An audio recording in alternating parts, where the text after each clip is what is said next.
सद्भाव रामायण अयोध्या कांड भरद्वाज जी का आतिथ्य। प्रयाग में याचना के अंत में हमने सुना, रामचरण में प्रेम तो कोई संत ही दे सके। बिल्कुल सही बात है। संत के बिना भक्ति और प्रेम का दान कौन कर सकता है। अब भरद्वाज जी का आतिथ्य। फिर तो सबको लेकर भरद्वाज ऋषि के आश्रम में पधारे हैं। भरद्वाज जी संतों के साथ भरत जी का स्वागत करते हैं। भरत जी भरद्वाज ऋषि के चरणों में प्रणाम करते हैं।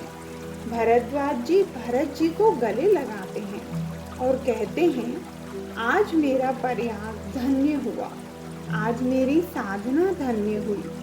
भरत जी, आज त्रिवेणी आपसे पावन हुई, हम धन्य हो गए। भरत जी की आंखों में आंसू आ गए। उन्होंने भरद्वाज जी से कहा, महाराज, पर्वत तिनके को सिर पर धारण करे, इसमें पर्वत का बड़प्पन है। आप जैसे संत मुझ जैसे पापी को इतना सिर पर चढ़ाते हैं, इसमें आपकी महानता है। महाराज, मैं तो कई पुत्र हूँ, इन सारे उत्पादों की जड़ मैं हूँ। भरद्वाज जी ने कहा, भरत जी, यह कहने की आवश्यकता नहीं है, हम सब जानते हैं। राम जी एक रात यहाँ रुककर गए थे। भरत जी, हम तो उदासीन हैं, तपस्वी साधु हैं, हम किसी की प्रशंसा नहीं करते।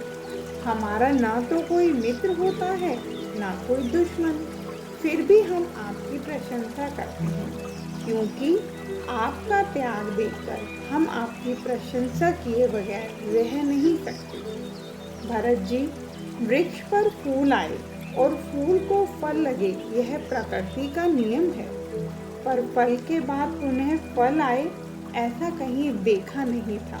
वह आज देखा। वर्षों से हम साधना करते थे, हम सोचते थे कि इस साधना के फूल का फल क्या। लखन राम सिए दर्शन पावा, हमें लक्ष्मण राम और सीता के दर्शन हुए, यह हमारी साधना का फल। पर सीता राम और लक्ष्मण के दर्शन होने के बाद हम सब महात्मा सोचने लगे कि साधना के फूल का फल राम दर्शन, पर राम दर्शन के फल का फल क्या। इसका जवाब हमें आज मिला। तेही फल पर फल दरस तुम्हारा, आपके दर्शन उस फल का फल है। भरत जी, आपके दर्शन से हम पवित्र हुए।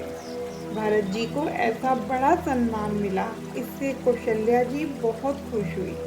ऐसी कौन सी माँ हो जो खुश ना हो। पुत्र के पास जाते माँ के हृदय में भाव उमड़ा। भरत जी आश्रम में बैठे हैं, उनका स्वागत कैसे करें। भरद्वाज जी के मन में संकोच होता है।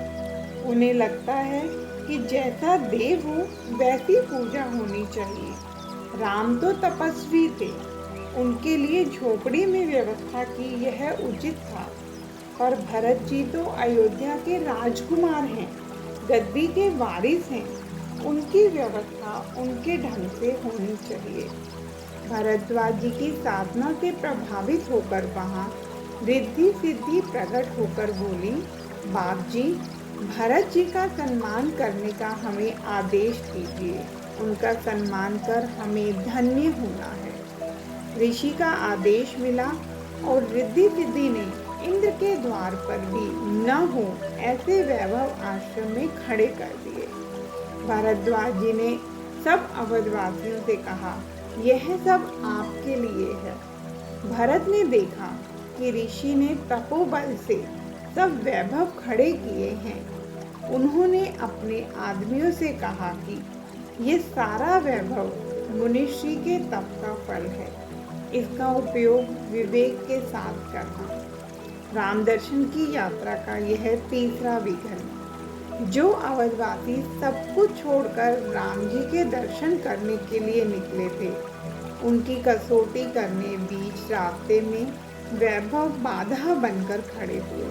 कुछ एक भोग में फंसते हैं, कुछ एक उसमें से निकलते हैं। भरत जी उन सब की देखभाल करते हुए एक वृक्ष के नीचे अकेले बैठे हैं। तुलसीदास जी ने लिखा है, संपत्ति चटई भरत चक मुनि आयसु खेलवार। भरद्वाज जी ने संपत्ति रूपी चकवी को और भरत रूपी चकवा को आश्रम रूपी पिंजरे में एक साथ बंद कर दिया। पर ज्यों चक्रवाक रात को चक्रवी की ओर देखे तक नहीं, त्यों राम विरह में व्याकुल भरत जी ने उन वैभवों की ओर देखा तक नहीं। वह संपत्ति भरत पर कोई प्रभाव नहीं डाल सकी। उन्होंने तो सारी रात एक वृक्ष के नीचे बैठकर संकीर्तन किया। जिसकी रक्षा राम करते हों, उसके पास कामनाएं कैसे आ सके। सुबह होते सबने स्नान किया, संध्या नित्य कर्म पूरा किया। गुरुदेव और माताओं की स्वीकृति लेकर भरद्वाज जी के चरणों में दंडवत करके भरत जी ने कहा, बाप जी, यहाँ से मेरे ईश्वर जिस मार्ग से गए वह मार्ग हमें बताइए। प्रभु जिस रास्ते से गए उसी रास्ते से मुझे जाना है। ईश्वर के संत ईश्वर के रास्ते से ही जाते हैं। जय श्री राम।